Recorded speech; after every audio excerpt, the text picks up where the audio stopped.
How has your day been so far? Hello, we're AETA Stories, and today we're sharing a brand new original story with you.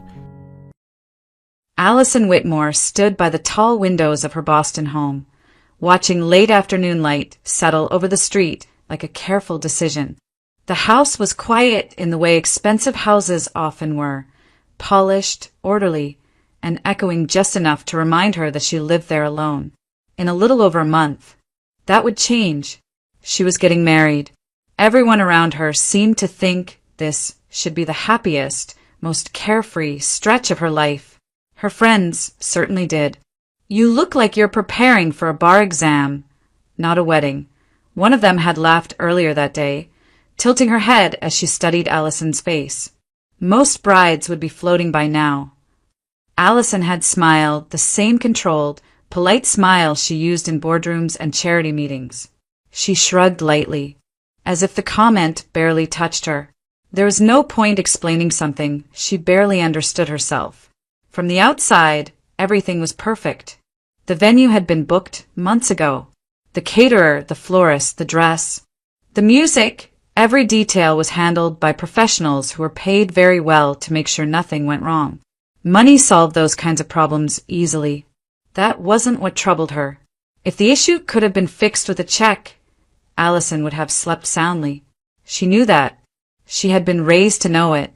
Her unease had no clear shape. It was not fear exactly, and not doubt in the way people usually meant it. It was a persistent pressure beneath her ribs. A quiet insistence that something important was unresolved.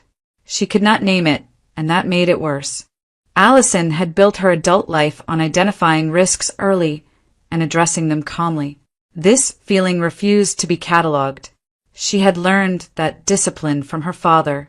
Allison's mother had died when she was barely old enough to remember her.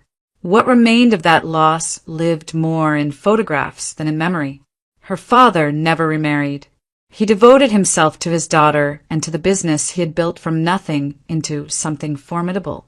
From him, Allison learned two lessons that shaped her more than any formal education ever could. The first was that wealth created comfort, but it also attracted attention, often the wrong kind. The second was that trust, once given carelessly, could cost far more than money. He never spoke bitterly, never dramatized his experiences. He didn't have to. The caution in his voice, the pauses before certain decisions, the way he observed people before allowing them close, all of it taught her what he expected her to understand. People did not always want you. Sometimes they wanted what you had, and the two could look dangerously similar. Allison absorbed those lessons thoroughly. She excelled in school, then abroad, where her father sent her to study, partly for education and partly for safety. She learned to rely on herself, to think several steps ahead, to appear composed even when she felt uncertain. By the time she returned to Boston as an adult, she was already skilled at being alone without appearing lonely. And yet, standing on the threshold of marriage, loneliness pressed in on her more sharply than it had in years. She was surrounded by people, friends, colleagues, acquaintances who congratulated her with warm smiles and well-worn phrases, but there was no one she felt she could speak to honestly about the tension she carried. It seemed ungrateful to admit it. After all, she had everything most people wanted: security, success, a beautiful home, and a man who appeared devoted to her. So she kept quiet. In public, Allison was the image of a composed bride-to-be. In private, she moved through her days with careful efficiency, attending meetings, reviewing documents, answering emails late into the night. Work gave her structure. Silence gave her room to think, though her thoughts rarely settled. At times, she caught herself wishing her father were still alive, not to interfere, not to approve or disapprove, but simply to ask the questions he always asked, the ones that cut through excitement and appearances and went straight to the heart of things. Without him, she felt as though she were navigating an important crossing without a compass, relying only on instincts she wasn't sure she trusted. As the wedding date crept closer, The world around Allison seemed to grow louder with celebration, while her inner life became increasingly still. The contrast unsettled her. She told herself that nerves were normal, that many brides felt overwhelmed.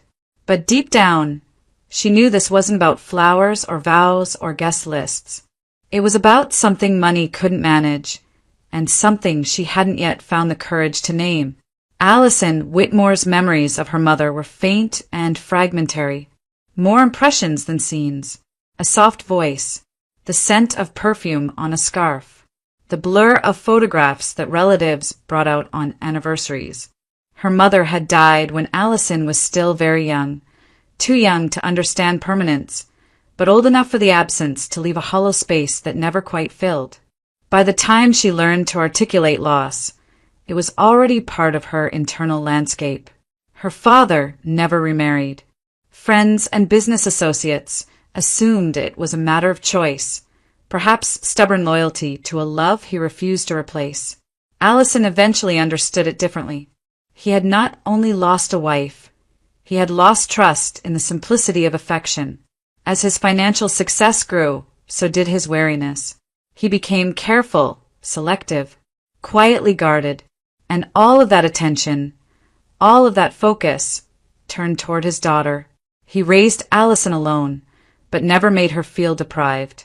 On the contrary, he involved her in everything: conversations at the dinner table, long drives where he spoke freely about decisions and consequences, afternoons when she sat quietly in his office watching how people behaved when money was on the line. He did not shelter her from reality. He believed preparation was a form of love. What he taught her, above all else, was caution. Wealth doesn't make life easier, he told her more than once. It just makes mistakes more expensive. He never spoke in absolutes. He didn't claim everyone was dishonest or that love was impossible, but he insisted on discernment.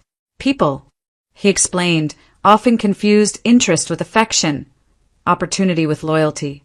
Allison learned to listen not just to words, but to tone, timing, and motivation. She learned that trust should be built slowly and tested quietly. Those lessons shaped her deeply. By the time she finished high school with top honors, her father had already decided she would study abroad. Allison protested at first. Boston felt like home, and the thought of leaving him alone unsettled her.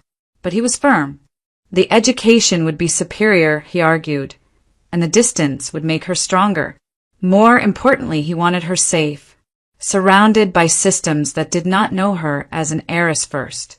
She left reluctantly and applied herself with characteristic discipline. When she returned years later, more confident, more capable, eager to step fully into adult life, she found her father changed. At first, the differences were subtle. He was still upright, still sharp, still deeply engaged in his work. But doctors visited more frequently. Phone calls were taken behind closed doors. There were trips to clinics he explained away with casual remarks. Allison sensed something was wrong long before he admitted it. When she finally confronted him, he didn't deny the truth. It was cancer, advanced enough to be serious, uncertain enough to allow for hope. He spoke calmly, reassuring her that he had the best doctors, the best treatment options. He dismissed her suggestions of experimental care abroad, insisting that the business could not be left unattended. Allison had only just begun to take on greater responsibility, and he did not believe it was time to place everything on her shoulders. "I need to know you're secure," he told her once, during a long evening conversation that stretched past midnight. Not just financially, personally. It was then that he began to speak openly about her future marriage. He asked careful questions about the man she was seeing, about his background, his ambitions, his family. He never criticized outright. Instead, he expressed concern in measured phrases, emphasizing how easily intentions could be misunderstood when money was involved. He worried aloud that Allison, accustomed to independence, might mistake attentiveness for devotion. Allison tried to reassure him. She told him she was being careful. that she had learned from him. She avoided details that might alarm him unnecessarily. Still, she could see the fear beneath his composed exterior. It wasn't fear for himself. It was fear of leaving her alone in a world he knew could be unkind. His health declined faster than either of them expected. In the end, there were no dramatic scenes, no final revelations. Just quiet days in a hospital room, conversations interrupted by fatigue, and a growing awareness that time was running out.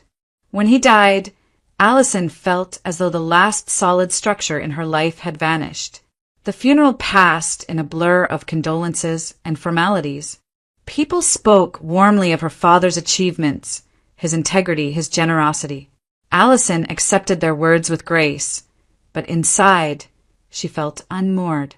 For the first time, there was no one who truly knew her history, no one whose approval she didn't have to earn. In the weeks that followed, she returned to work, to routines, to the familiar rhythm of responsibility. Outwardly, she functioned well. Inwardly, the loss settled into her like a quiet weight. She was no longer someone's daughter being guided and protected. She was entirely on her own. And as she moved closer to marriage, that absence became impossible to ignore. Allison Whitmore met Victor Hale on an ordinary afternoon that did not announce its importance. She had stepped out of her office for a short break, walking to a small cafe she favored for its quiet tables and lack of curiosity. It was a place where people minded their own business, where no one lingered long enough to ask questions. Allison valued that. She had already taken her seat when Victor approached, holding a cup of coffee and a book tucked under his arm. There were no empty tables left. He asked, politely and without insistence, if he might sit across from her. Allison hesitated for a fraction of a second, then nodded. It would have felt awkward to refuse over something so small. At first, neither of them spoke. Victor opened his book, and Allison returned to her thoughts. It might have ended there if not for a brief, almost amused comment Victor made about the author he was reading. Allison glanced up, surprised. She knew the book well, and did not particularly like it. Her response came easily, unguarded. He laughed, not in mockery, but in relief, as if pleased to have encountered someone who shared his opinion. The conversation unfolded without effort. They spoke about literature, then about travel, then about the quiet habits people formed when they lived alone. Victor listened attentively, responding with questions that felt genuine rather than performative. There was no urgency in him, no sense that he was trying to impress or extract information. Allison noticed that she had forgotten to check the time. When she finally did, she realized she had stayed far longer than intended. She apologized, explaining she had to return to work. Victor smiled and apologized in return for taking up her time, for talking too much, for assuming she would be interested at all. The courtesy felt natural, uncalculated. Before they parted, he asked if she would like to continue the conversation another evening. Allison surprised herself by saying yes. They met again that same week, then again shortly after. The rhythm of their meetings felt unforced, guided more by curiosity than by expectation. Victor spoke about his work without boasting, mentioning that he managed a regional branch of a larger company tied to his family's interests. He did not dwell on numbers or status.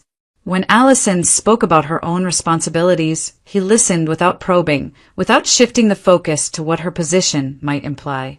That restraint mattered to her. Over time, Allison noticed something else that reassured her. Victor did not ask for favors, introductions, or access. He never hinted at needing help or leveraging her connections. When she paid for dinner once without thinking, he accepted it easily, and the next time, he insisted on paying himself, with no trace of wounded pride. The balance felt comfortable. If Victor was curious about her wealth, he hid it well. As their relationship deepened, Allison found herself relaxing in ways she had not anticipated. She still kept certain details to herself, still measured her words carefully, but the effort required to do so diminished. Victor did not challenge her independence or try to insert himself into her routines. Instead, he adapted to them, fitting neatly into the spaces she allowed. When he proposed, it felt like a continuation rather than a disruption. There was no dramatic gesture, no audience. Just a quiet evening, a thoughtful conversation about the future, and a question asked with steady confidence. Allison did not hesitate long before accepting. The decision felt reasonable, supported by evidence rather than impulse. She did, however, ask for time. 3 months, she said. Time to prepare properly, to manage commitments at work, to adjust. Victor looked briefly surprised, then nodded. He did not argue or question her motives. He said he understood. That understanding eased her lingering unease, at least on the surface. In the days that followed, Allison told herself that her caution was simply habit. After all, nothing about Victor's behavior suggested hidden motives. He was attentive without being possessive, confident without arrogance. If there were doubts, they remained indistinct, pushed aside by the steady reassurance of his presence. Still, somewhere beneath her composed exterior, Allison sensed that not all questions had been answered. She chose not to examine that feeling too closely. Victor chose his moment carefully. It was an evening without urgency. One of those quiet hours when the city outside seemed distant and Allison's attention was not divided between calls or documents. They had finished dinner, the remnants of the meal still on the table. When Victor leaned back slightly and said there was something important he needed to explain before they moved any further toward the wedding. His tone was calm, almost apologetic. He told her about his mother, Margaret Hale. Victor explained that Margaret had lost both her hearing and her speech as a child. The result of a severe illness she had survived but never fully escaped. According to him, it was not a genetic condition, nor something that could be treated or improved with modern medicine. She had simply grown up this way, adapting as best she could with the limited resources her family had at the time. She doesn't hear anything, Victor said quietly, and she can't speak. She never learned to read lips either. We communicate through sign language. He demonstrated a few simple gestures as he spoke, his hands moving with practiced ease. Allison watched closely, surprised by the fluency of his movements. There was something intimate about the way he described their communication, a private world built between two people who had learned to rely on one another. Victor went on to explain that Margaret was largely dependent on him. Living alone was difficult for her, he said, not only because of practical challenges, but because of isolation. She could not use the phone, could not easily ask for help, and often misunderstood situations where spoken language was assumed. Hotels, rentals, and short-term arrangements were especially hard. I can't leave her by herself, Victor said. Not now. Not after everything. Then came the request. After the wedding, he wanted his mother to live with them. He said it plainly, without pressure, but Allison felt the shift immediately. She listened without interrupting, keeping her expression neutral as she absorbed the implications. She had expected adjustments with marriage, shared routines, compromises, but this was different. This was not a temporary inconvenience. It was a permanent presence. Still, she did not refuse. The house was large. Space would not be an issue. Allison reminded herself of that first. She reminded herself, too, that many people struggled with far more demanding family obligations. Compared to that, this seemed manageable. Margaret would be quiet, unobtrusive. She would not interfere in conversations or create conflict. In some ways, Allison thought, it might even make things easier. I understand, she said after a brief pause. Of course she can stay with us. Victor's relief was immediate and unmistakable. He thanked her more than once, his gratitude sincere enough to soften the mild tension Allison felt in her chest. He spoke about future plans, how eventually, once certain renovations were complete, He might arrange separate accommodations with professional support for his mother. He emphasized that this arrangement did not have to be permanent. Allison nodded, accepting the explanation. She told herself that the discomfort she felt was nothing more than natural adjustment. She met Margaret the following day. Victor brought her to the house in the late afternoon. Margaret entered quietly, standing just behind her son as if unsure whether to step forward. She was striking in a subtle way, well-groomed, neatly dressed, with features that appeared younger than Allison had expected. There was no frailty about her, no visible sign of illness beyond her silence. Margaret smiled when Allison greeted her, a gentle, almost delicate expression. Her eyes were attentive, curious. Victor translated, his hands moving between them, explaining introductions, relaying pleasantries. Margaret responded with graceful gestures of her own, her movements light and fluid. Allison found herself watching Margaret's hands as much as her face. There was something calming about the exchange. Margaret did not dominate the space. She did not demand attention. She listened, if that was the right word, patiently, waiting for Victor to interpret. When she moved through the house, she did so carefully, as if trying not to leave a trace. For a moment, Allison felt almost relieved. She thought of the stories she had heard from friends about overbearing in-laws, constant criticism, endless involvement. Compared to that, this situation seemed almost ideal. Margaret would not argue or complain. She would not interfere in decisions or question Allison's choices. She would simply be there, quiet and contained. In the days that followed, their coexistence began smoothly. Margaret kept to herself, spending hours reading or arranging small personal items in her room.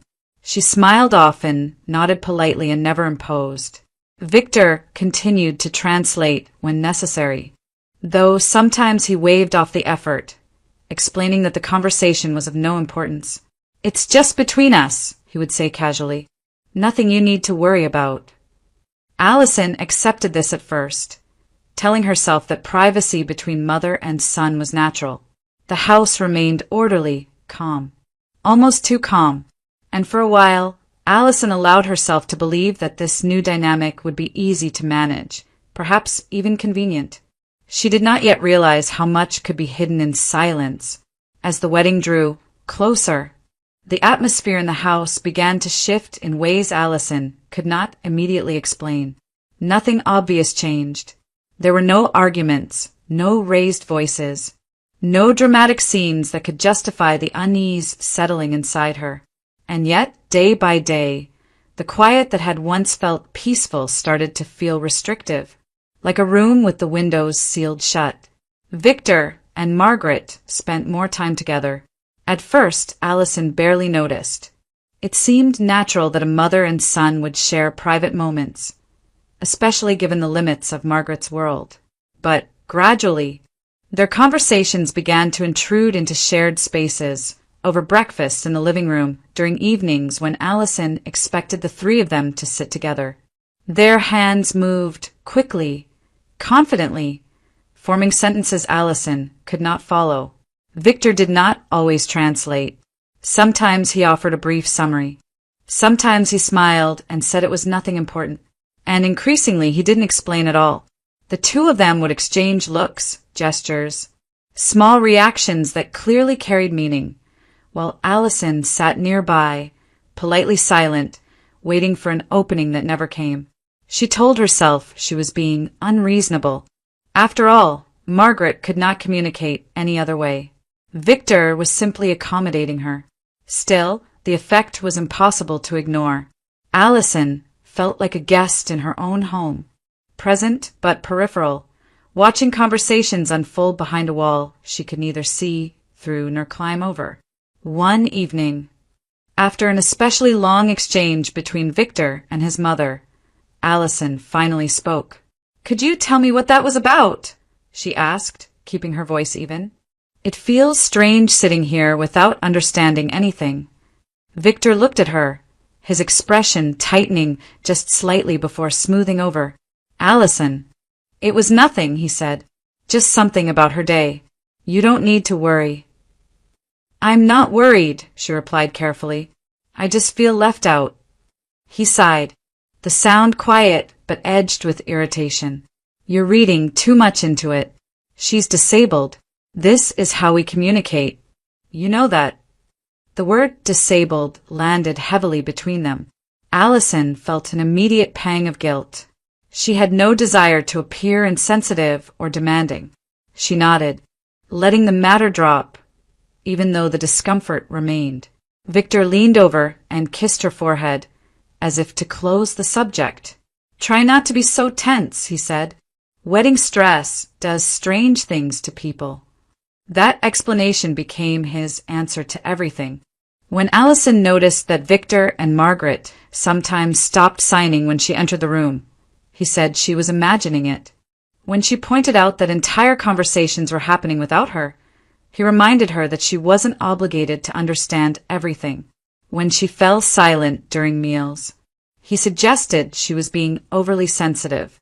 Each dismissal was gentle, reasonable on the surface. Together, they formed something harder to challenge. Allison considered confronting him more firmly. She rehearsed the words in her mind, searching for a way to express her feelings without sounding accusatory or cruel. But every attempt ended the same way, with doubt. What if she really was overreacting? What if this was simply an adjustment she needed to make? She had spent her life being careful, fair, rational. She did not want to become someone who resented a woman for her disability or demanded attention where none was owed. So Allison chose silence. Outwardly, she became more accommodating. She stopped asking questions. She avoided looking directly at Victor and Margaret when they signed, pretending to give them privacy. Her restraint seemed to reassure them.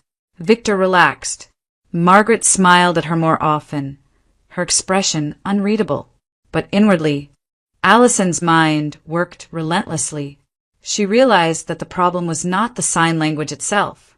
It was what it allowed, conversations she could not hear, intentions she could not evaluate, decisions she might never know were being made.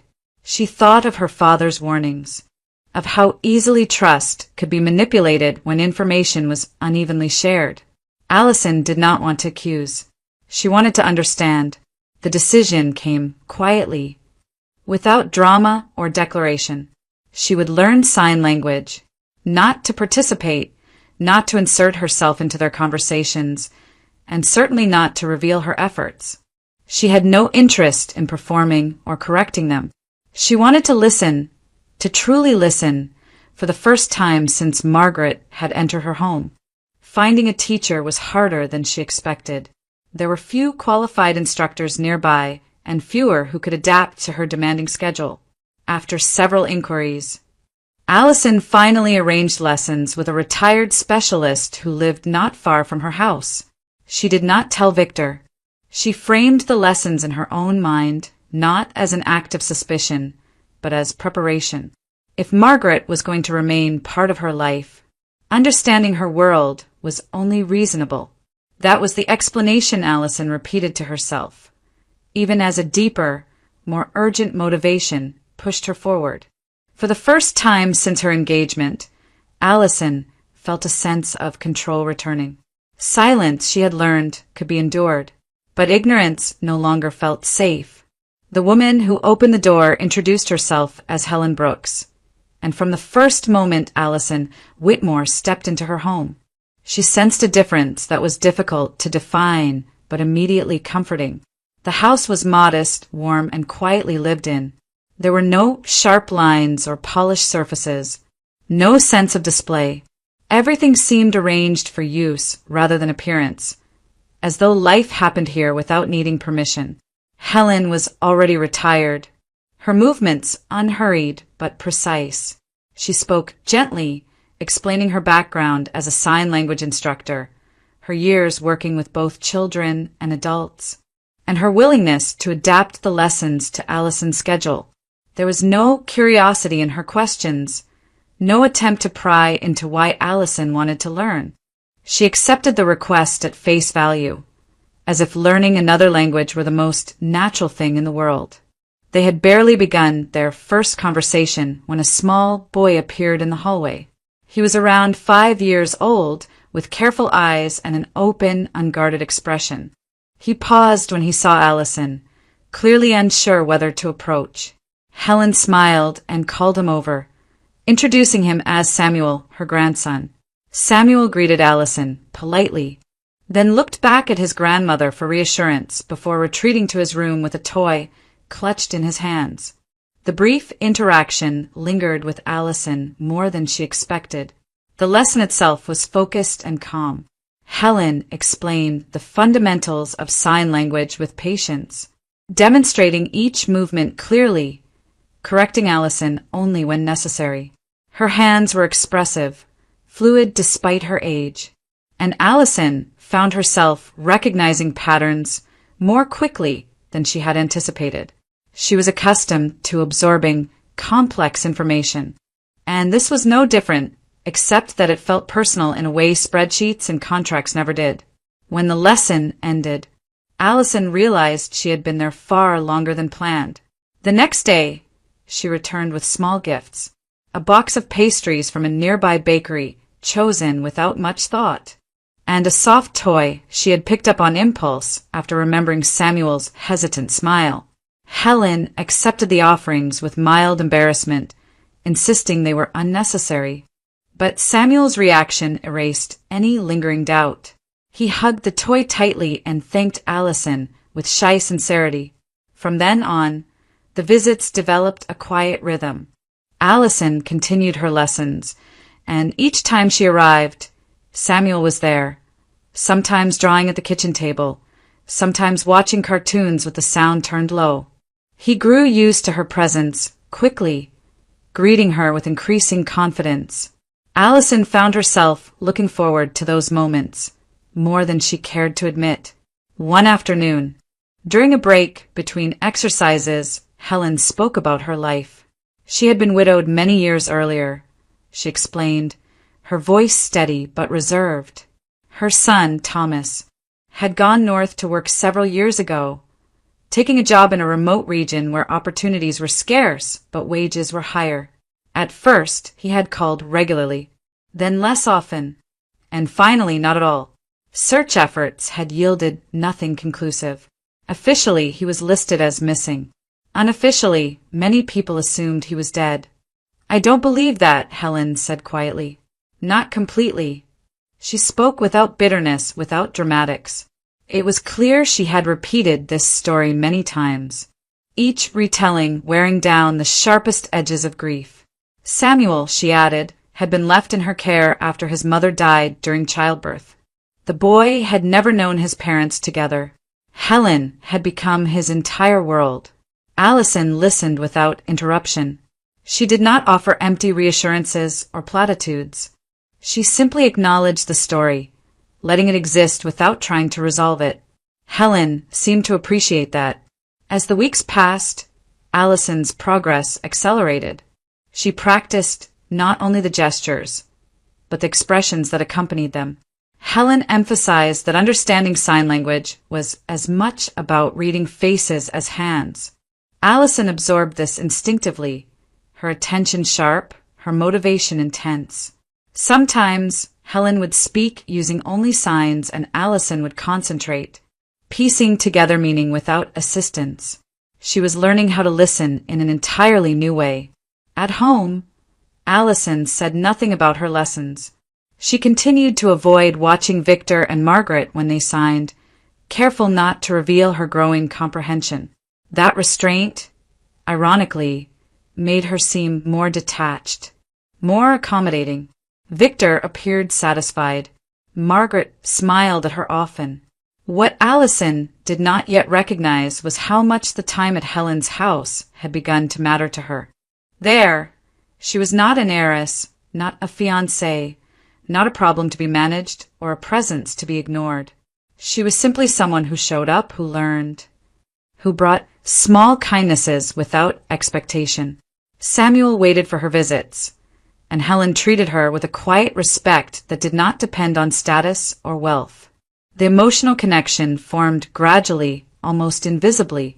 Allison told herself she was only there to learn a language, but something deeper was already taking shape, unnoticed, steady and waiting.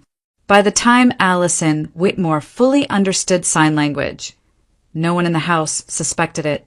She had reached that point, gradually, without any clear marker to announce it.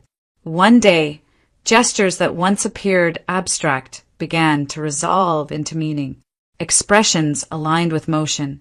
Pauses carried weight. She no longer needed to translate word by word. She understood the intent beneath the movements, the rhythm of thought passing from one person to another, and she said nothing. At home, Allison remained careful. When Victor and Margaret spoke with their hands, she continued to avert her eyes, as if respecting their privacy. She busied herself with work documents, with her phone, with small tasks that allowed her to seem present but disengaged. The act required discipline, but she had been trained for restraint long before this. Her apparent indifference had an effect. Victor relaxed. He stopped censoring himself. Margaret, too, appeared more at ease, no longer pausing when Allison entered the room. Their conversations resumed freely, unfolding in shared spaces as though Allison were not there at all. That was when Allison began to see the pattern. At first, the exchanges were mundane, comments about meals, schedules, minor irritations. But beneath them ran a thread of impatience, of dissatisfaction that had nothing to do with disability or circumstance. Margaret's gestures grew sharper, more expressive. Victor responded with familiarity that no longer resembled filial respect. One evening, Allison entered the living room quietly, expecting to retrieve a folder she had left on the table. Victor and Margaret were seated close together, their attention fully on one another. They did not notice her at first. Allison stopped. Margaret was signing rapidly, her face animated in a way Allison had never seen before. There was irritation there, no. Frustration. Victor answered with a dismissive flick of his hand, then leaned closer, signing something that made Margaret scoff softly. Allison understood every word. Margaret complained about the role she was forced to play, about the exhaustion of pretending to be helpless, of limiting herself to silence. She expressed resentment at being treated as fragile, at having to maintain the illusion day after day. Victor responded by telling her it would all be worth it soon. That patience was necessary, that timing mattered. They spoke of money, not vaguely, not indirectly, but with clear intent. They discussed assets, inheritance, what would become accessible after the wedding. Victor referenced Allison's accounts, her properties, the legal bindings marriage would create. Margaret asked how long they would have to continue living in this house, how long before they could leave with what they wanted. Then came the moment Allison could not explain away. Margaret signed something that made Victor laugh, a brief, private reaction. Allison felt a cold clarity settle over her as she read the words. Margaret referred to Victor not as a son, but as a partner. She spoke of their arrangement, of how convincing their performance had been, of how easily sympathy had been manufactured. They were not mother and son. They were accomplices. Allison's breath caught, but she did not move. She did not make a sound. Her body felt strangely light, as though shock had disconnected sensation from thought. The pieces aligned with terrifying precision. The inconsistencies she had dismissed, the unease she had tried to suppress, it all resolved into something undeniable. Victor glanced up then, finally noticing her presence. Allison forced herself to smile. She asked, casually, whether they had seen her folder. Victor answered without hesitation, speaking aloud now, his voice smooth and unconcerned. He gestured vaguely toward the table. Margaret smiled at Allison, the same gentle expression she had worn from the beginning. Allison retrieved the folder and left the room. Only once she had closed the door to her bedroom did she allow herself to react. Even then, the response was contained. She sat on the edge of the bed, her hands resting in her lap, and stared at the wall. Her mind moved quickly, cataloging facts, assessing risk. Confrontation was not an option. She understood instinctively that revealing her knowledge would place her in danger. These were not people who had stumbled into deceit. They were practiced, calculated, and entirely willing to exploit vulnerability if they learned that their secret was exposed. She could not predict how far they might go to protect themselves. Allison chose silence again, but this time it was deliberate. She did not cry. She did not rage. She allowed no outward sign of the devastation spreading through her chest. Instead, she began to plan. The wedding date, the financial ties, the legal consequences, all of it replayed in her mind with new urgency.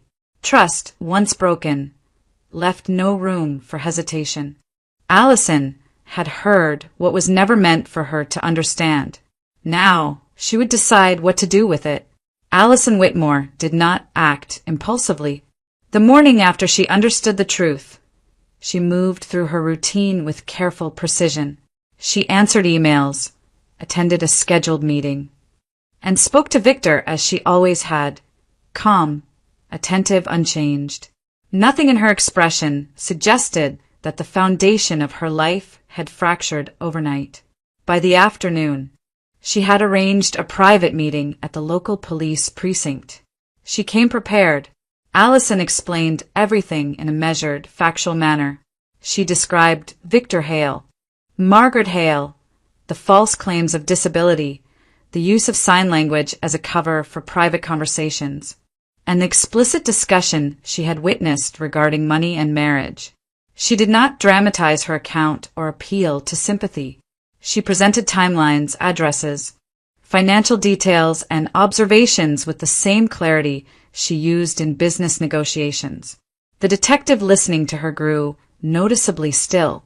When Allison finished, there was a pause, not of disbelief but of recognition. The detective exchanged a glance with a colleague, then asked several precise questions. Had Victor and Margaret lived in other cities before Boston? Had there been previous engagements or abrupt departures? Had Allison noticed inconsistencies in their personal histories? She answered honestly. What followed confirmed her worst suspicions. The authorities had been tracking a group that operated across multiple states, using nearly identical methods. One member would pose as a dependent family figure, often disabled, often elderly, while the other cultivated a relationship with a financially secure target. Sympathy, urgency, and privacy formed the core of the scheme. Victor and Margaret fit the pattern exactly. You did the right thing coming in, the detective said, and you did it in time. Allison did not feel relief, only a steady, quiet resolve. The arrests happened 2 days later. Allison was not present when the police came to her house. She had arranged to be at the office, giving the authorities unrestricted access. There was no confrontation, no emotional reckoning. Victor and Margaret were taken into custody without resistance. The house, which had once felt compromised and claustrophobic, was suddenly empty. That evening, Allison returned home alone. She walked through each room deliberately, opening windows, turning on lights, reclaiming space. She packed Victor's belongings carefully and methodically, as if removing evidence rather than remnants of a relationship. Margaret's room was cleared last. Allison did not linger there. She sealed the boxes and arranged for everything to be removed the next morning. Only when the house was completely silent again did she allow herself to breathe. The following day, Allison drove to Helen Brooks's home. She had rehearsed the explanation in her mind, unsure how much to say or how to frame the truth. When Helen opened the door, Allison immediately sensed something was wrong. Helen looked pale, her movements slower, her posture less steady than usual. Still, she smiled and welcomed Allison inside. Allison told her everything. She explained why she had wanted to learn sign language, what she had discovered, and how the deception had unfolded. Helen listened without interruption, her expression shifting from confusion to concern. then to quiet sorrow. When Allison finished, Helen reached for her hand. "You were right to be careful," she signed slowly, "and brave to act." They spoke for a while longer, but Helen grew visibly fatigued. Allison insisted on calling a doctor, but Helen waved off the concern, saying it was only exhaustion. Allison left reluctantly, unsettled by the sense that something fragile had shifted. 2 days later, the call came. Helen had been taken to the hospital during the night. By the time Allison arrived, she was already gone. The illness, undetected and fast-moving, had taken its course before anyone could intervene. There were no long goodbyes, no chance for preparation. Samuel was left with no one. Allison handled the arrangements quietly, efficiently. She attended the funeral, standing beside the small boy who clutched her hand as if it were the only solid thing left. In the days that followed, she worked through the legal steps necessary to ensure Samuel would not be displaced or sent into temporary care. Assuming responsibility for him did not feel like a choice. It felt inevitable. Allison brought Samuel home with her, adjusting routines, rearranging spaces, making room not just physically, but emotionally.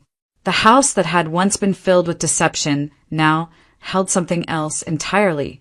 Grief, yes, but also purpose. For the first time since her father's death, Allison was no longer alone, and she was no longer running from silence.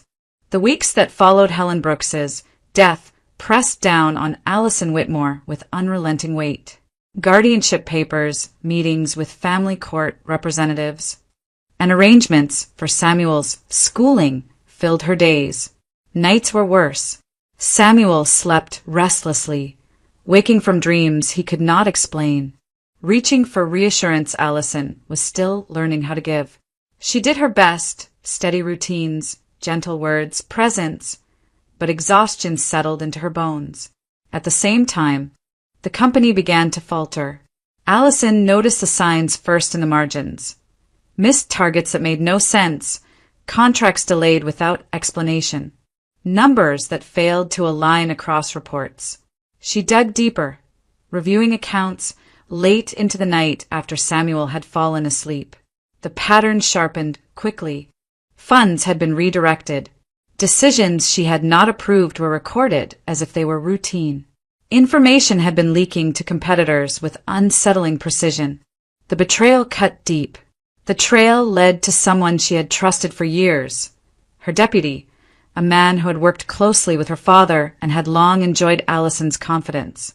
When she confronted him with questions, he responded smoothly, defensively, insisting on misunderstandings and temporary market pressures. He requested a meeting of the board, suggested calm, and urged her not to overreact. Allison scheduled the meeting. She never made it. The accident happened on a clear morning, the kind that invited distraction. Allison was driving to the office, rehearsing the points she intended to raise, when another vehicle struck her from the side at an intersection she crossed daily. The impact was sudden and violent. Metal screamed. Glass shattered. Then there was silence. She woke in a hospital bed, her body heavy and distant, pain radiating from her spine like a warning she could not escape. Doctors spoke carefully, explaining injuries, outlining possibilities. The words blurred together until one fact remained unmistakable. She could not move her legs. The diagnosis was severe spinal trauma. Surgery was discussed, then deferred. Stabilization first, they said. Observation. Time. Allison listened without interruption, nodding as if the outcome were already decided. Inside, something essential folded in on itself. When the investigation into the crash concluded weeks later, the truth emerged with brutal clarity. The collision had not been random. Evidence from traffic cameras and vehicle data confirmed it. Her deputy had orchestrated it, calculating that removing Allison would allow him to seize control of the company outright. He was arrested, charged, and publicly disgraced. Justice arrived too late to feel like comfort. Allison returned home in a wheelchair, the house altered to accommodate her new reality.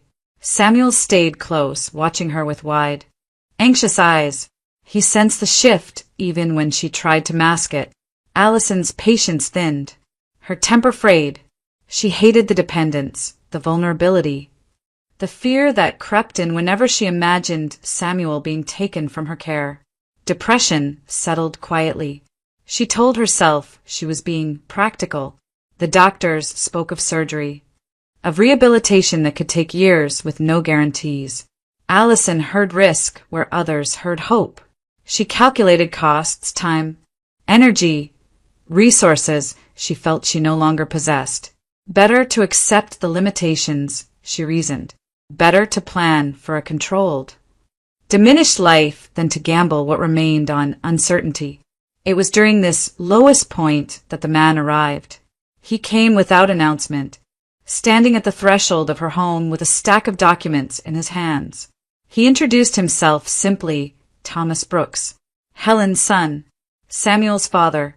Allison studied him with guarded disbelief. She had heard Helen's story, the disappearance, the years without contact. She had buried the woman who believed her son was still alive.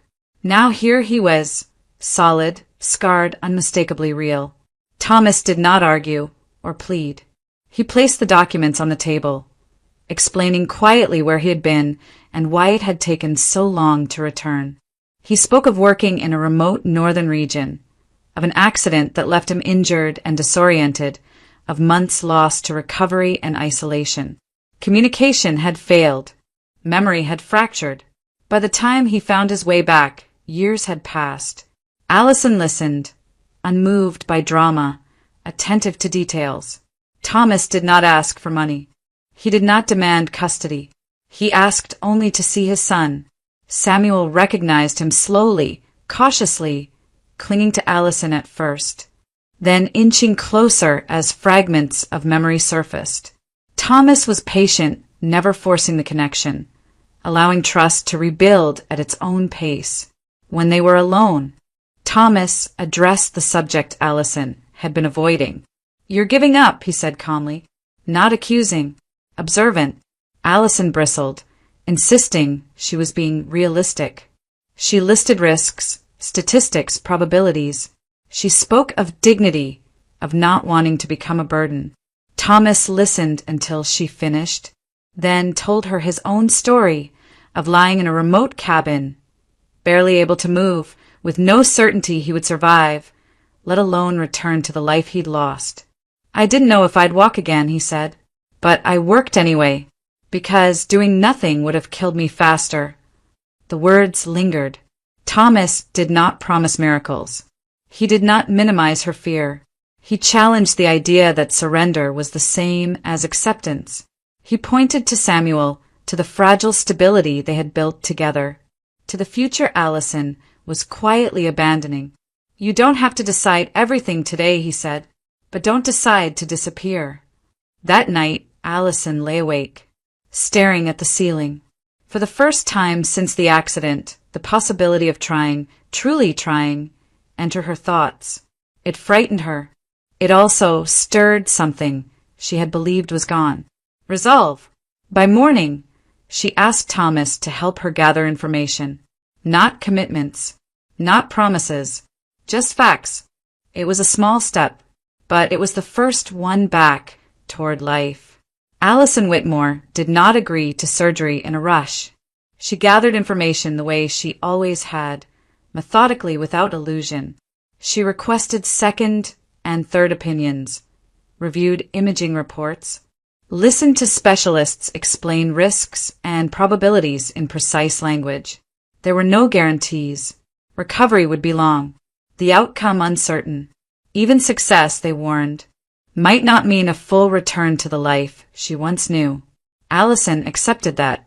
What changed was not the data, but her willingness to engage with it. Thomas did not pressure her. He attended consultations only when she asked questions only when she invited them. Samuel waited at home, drawing pictures and asking when she would come back, his concern expressed in small, earnest ways that reached her more deeply than reassurance ever could. In the end, Allison made the decision herself. She signed the consent forms without ceremony, her hand steady. She told herself that choosing surgery was not a promise of success, but a refusal to disappear quietly. That distinction mattered. It allowed her to move forward without demanding certainty from a future that had already proven unpredictable. The surgery was difficult. When she woke afterward, pain blurred the edges of consciousness, and doubt crept in almost immediately. The first days were the hardest. Movement felt impossible. Progress was measured in millimeters, not milestones. There were moments, private, unguarded moments, when Allison wondered if she had made a terrible mistake. Thomas was there. He did not offer constant encouragement or empty optimism. He sat with her through the slow hours, read reports when her eyes grew tired, and spoke honestly about setbacks. When Samuel visited, Thomas managed the balance carefully, allowing the boy to see effort without exposing him to despair. Samuel brought drawings and told stories about school, anchoring Allison to a world that continued whether she was ready or not. Rehabilitation began quietly and became relentless. Physical therapy demanded repetition, patience, and humility. There were days when Allison advanced and days when she seemed to slide backward. She learned to tolerate frustration without surrendering to it. The therapists did not promise miracles. They insisted on consistency. So did Thomas. Recovery reshaped Allison's understanding of strength. It was no longer about control or efficiency. It was about persistence, showing up when the outcome remained unclear, choosing effort over resignation. As her body slowly responded, her mind reawakened to responsibilities she had set aside. From her hospital bed, Allison began reaching out to the company. At first, the conversations were brief. Then they lengthened. She asked questions, reviewed reports, requested meetings. The tone shifted almost immediately. Some executives mistook her early involvement for symbolic interest, a temporary distraction. Allison corrected that assumption swiftly. She called meetings from the hospital, appearing composed, focused, unmistakably present. When she returned home, she continued the work there, seated at a desk that had been adapted to her needs. The staff noticed the change. The hesitation that had crept in after her accident gave way to recognition. Allison was not waiting to be replaced. She was reclaiming her position. Trust, she knew, would not return overnight. She rebuilt it carefully, through decisions that demonstrated accountability rather than promises of reform. She replaced those who had failed her father and her. She tightened oversight, re-established boundaries, and made it clear that loyalty was measured by conduct, not history. Slowly, the company stabilized. At home, change arrived more quietly. Allison's relationship with Thomas evolved without declarations. They spoke openly, disagreed respectfully, and allowed space for uncertainty. Thomas never positioned himself as her rescuer. He encouraged independence, celebrated effort, and stepped back when she needed to prove something to herself. Samuel thrived in the structure they created together. He adapted easily, moving between school, therapy visits, and evenings spent reading or drawing at the kitchen table. He watched Allison closely, absorbing lessons she never explicitly taught, that recovery was possible, that adults could fail and still choose to continue. One evening, months after the surgery, Thomas asked Allison to walk with him. Not far, not dramatically, just a few steps. She stood, unassisted, her body responding with effort rather than fear. The movement was slow and imperfect, but it was hers. When she finished, she did not look for applause. She sat down, breathing steadily, and felt something close to peace. Thomas proposed later without spectacle. There was no speech rehearsed in advance, no claim that love would fix what had been broken. He spoke of partnership, of shared responsibility, of choosing one another without expectation of perfection. He acknowledged the past without dwelling on it and asked Allison to build a future that respected both of their scars. She said yes. The wedding was simple. On the day itself, the space was filled with quiet anticipation rather than noise. When Allison stood to walk down the aisle, there was no assistance offered or accepted. She moved at her own pace, each step deliberate, supported not by hands but by resolve. Thomas waited without urgency, watching her approach with pride rather than relief. Samuel stood beside him, solemn and attentive. Afterward, as the celebration settled into calm conversation and shared smiles, Allison felt the absence of fear that had once defined her choices. Life had not become easier. It had become clearer. In reflecting on everything she had endured, Allison understood truths she wished she had learned sooner. Wealth did not protect her from betrayal. Silence had hidden cruelty for a time, but patience had revealed it. Healing had not come through miracles or shortcuts, but through courage, quiet, consistent, and unremarkable in its persistence. And family, she had learned, was not guaranteed by blood alone. It was built through responsibility, presence, and the willingness to stay. For those listening to this story, consider the questions it leaves behind. Have you ever trusted the wrong person and learned too late? And when life tried to break you, what helped you stand back up?